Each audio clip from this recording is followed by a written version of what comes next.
Shalom saudara-saudari yang terkasih dalam Tuhan Yesus Kristus. Salam damai sejahtera dan salam sehat untuk kita semua. Saya Okta akan menemani Sobat KR dalam Ngobrol KR, bukan obrolan biasa.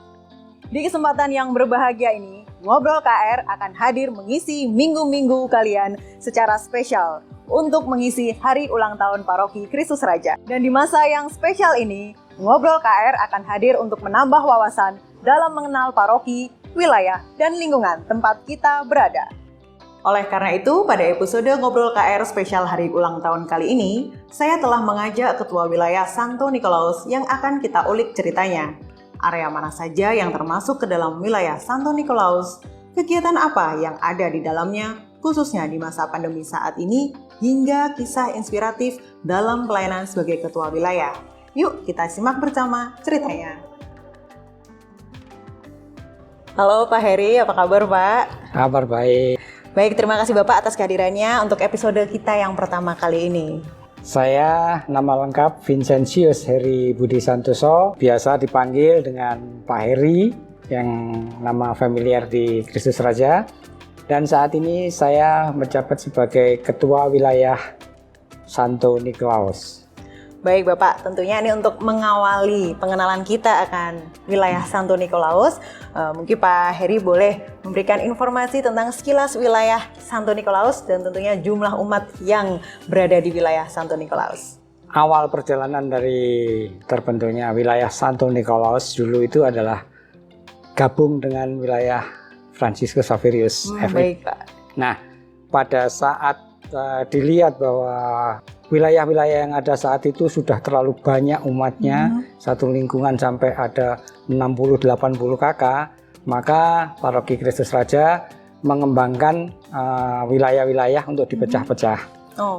Kebetulan wilayah Santo Nikolaus itu adalah pecahan dari Franciscus Xaverius. Pecahan dari wilayah FX ya Bapak? Betul, ya betul. Nah, dari situ batas-batas N1 itu dari Jojoran Gang 1 belok sampai arah Mojo Gang 3 itu belok ke kiri sampai Karangmenjangan Gang 3 ada gang kecil itu masuk ke kiri sampai tembus ke Dharma Usada dan Jalan Karangmenjangan.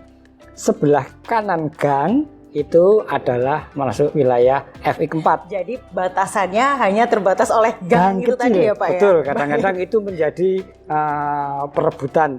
Ini harusnya ikut umat ini harus ikut wilayah kita. Gitu, tidak hanya perebutan negara wilayah, perebutan lingkungan. Itulah. Jadi yang sebelah kiri itu adalah wilayah Santo Nikolaus sampai Jalan Karangmenjangan. Itu wilayah lingkungan N1. Kemudian N2 dari Jojoran 3 itu sampai batas Sungai Kalidami sampai Atlas. Sampai dengan Atlas ya. Atlas ya. Atlas di Dharma Usada itu. Nah, itu adalah wilayah lingkungan Nikolaus II. Baik. Sedangkan wilayah Nikolaus III itu Gubeng Masjid. Masuk dari Gubeng Masjid, masuk dari kecamatan, lurus sampai ke Jalan Kalimantan dibatasi rel kereta. Sebelah kanan itu adalah wilayah lingkungan N3 di Gubeng Masjid. Sebelah kiri lingkungan N4 Gubeng Erlangga. Pas di N4-nya adalah di Gubeng Erlangga itu Gubeng ya Pak Erlangga, ya? sampai batas sungai. Nah, dari perbatasan sungai itu juga dari wilayah lingkungan N2 setelah sungai itu adalah masuk SMTB. Jadi wilayah Paroki SMTB, demikian juga N4. Setelah sungai di depan kapel itu masuk sudah ikut SMTB. Ya, Gubeng Kertajaya itu sudah masuk ke SMTB. Baik. Dan jumlah kakak yang ada di wilayah Santo Nikolaus ada 157 kakak. 157 kakak, berarti kurang lebih umatnya sekitar 600 ya Bapak ya? Kurang lebih baik. Dan dari 600 umat yang berada di wilayah Santo Nikolaus terbagi menjadi 4 lingkungan, betul ya? Betul. Ada N1, N2, N3 dan juga N4. Baik Bapak. Dan tentunya Bapak, kalau kita bicara mengenai suatu wilayah, suatu daerah, kita pasti bicara mengenai sesuatu yang ikonik apa ya, bangunan yang unik apa ya. Langsung kita tahu, ini pasti punyanya wilayah ini nih. Nah, sedangkan di wilayah Santo Nikolaus sendiri punya sesuatu yang unik gak Pak? Yang ini jadi daya tarik tersendiri. Ada. Jadi di wilayah Santo Nikolaus ada yang ikonik dan populer istilahnya. Waduh, jadi populer karena hanya untuk mengingat bahwa oh ini wilayah Santo Nikolaus di sini. Itu yang pertama yang ikonik itu adalah kapel. Jadi ya kapel itu memang sudah lama di istilahnya kalau dari tetangga sebelah itu wakaf ya kan, itu diberikan ke umat di lingkungan N4. Posisinya ada di N4 kapel itu. Posisinya di ada Gubeng di N4 Erlangga. Gubeng Erlangga. Betul. Nah di situ kapel itu sudah lama kita semua yang ada di mana wilayah Santo Nikolaus kita selalu untuk melaksanakan supaya kelihatan guyup dan rukun. Kita kalau mengadakan kegiatan di kapel situ itu suatu yang ikonik. Sedangkan yang menjadi pengingat bahwa wilayah Nikolaus itu wilayah yang sangat besar sekali. Wah, artinya besar sekali. Kita punya rumah sakit. Baik, ada rumah sakit Karangmenjangan kalau tidak salah ya, betul ya. Ya, rumah sakit Karangmenjangan. Kemudian kita punya kampus B UNER. Kampus B UNER. Ya, Fakultas Hukum, Ekonomi. Nah, kemudian kita juga punya PDAM. Kita punya PDAM. PDAM itu biasa. Masuk wilayah. Ya. Ini kalau sudah kita punya. Dan yang enak lagi berarti kalau misalnya kita punya saudara nanti dari paroki mungkin di luar Surabaya. Kita mau ke wilayah KR itu kemana? Turun aja di Stasiun Gubeng. Stasiun Gubeng adalah betul. Stasiun Gubeng itu adalah termasuk wilayah Santo Nikolaus.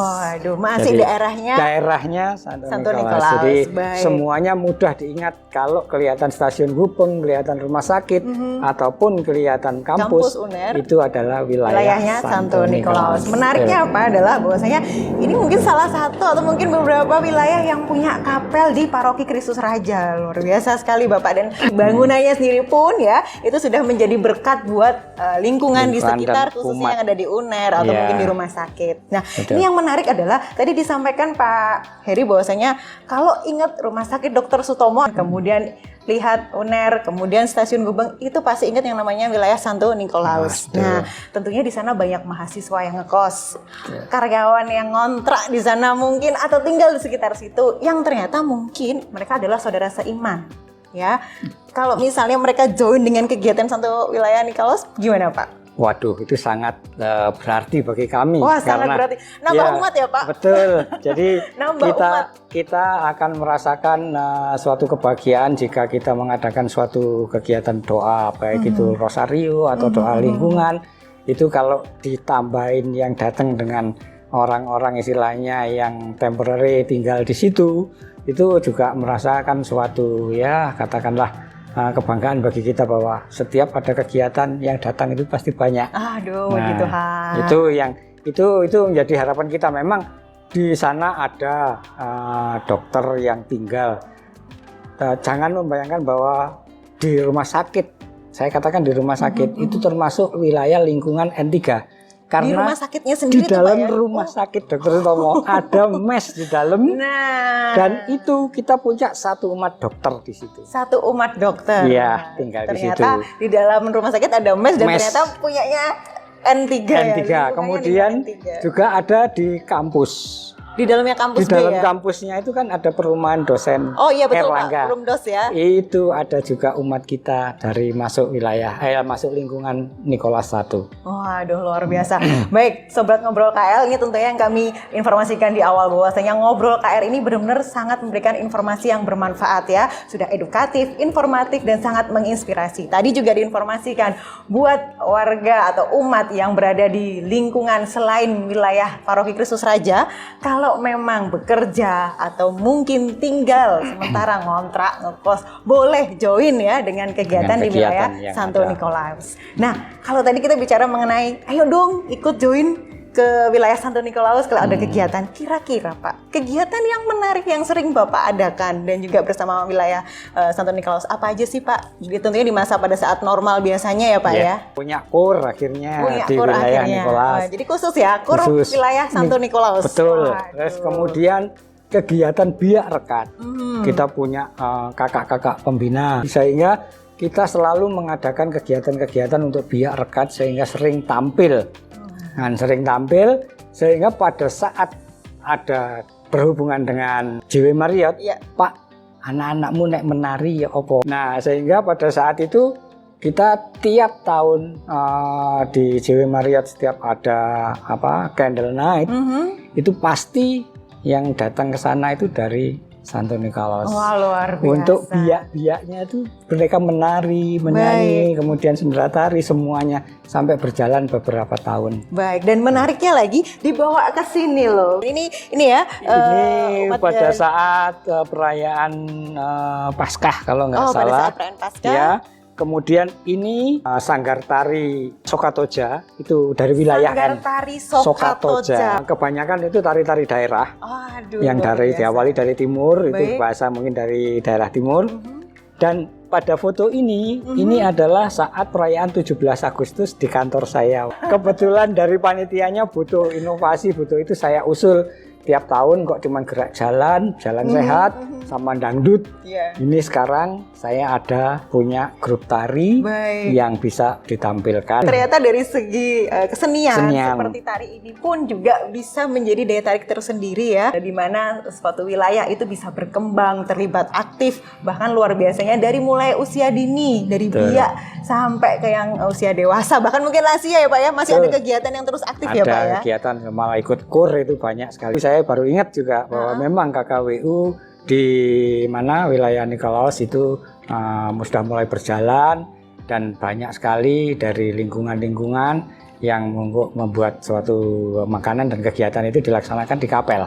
Oh baik, ya, jadi kapel ini benar-benar seperti tempat kumpulnya umat Santo Nikolaus ya Pak ya. Selain untuk beribadah, persetujuan doa, bahkan untuk kegiatan KKWU bisa berpusat di situ. Betul. Iya, baik. Jadi ketua wilayah itu semuanya suka. Waduh. Dukanya itu tidak ada. Suka dimarahin, suka diomelin, suka dirasani.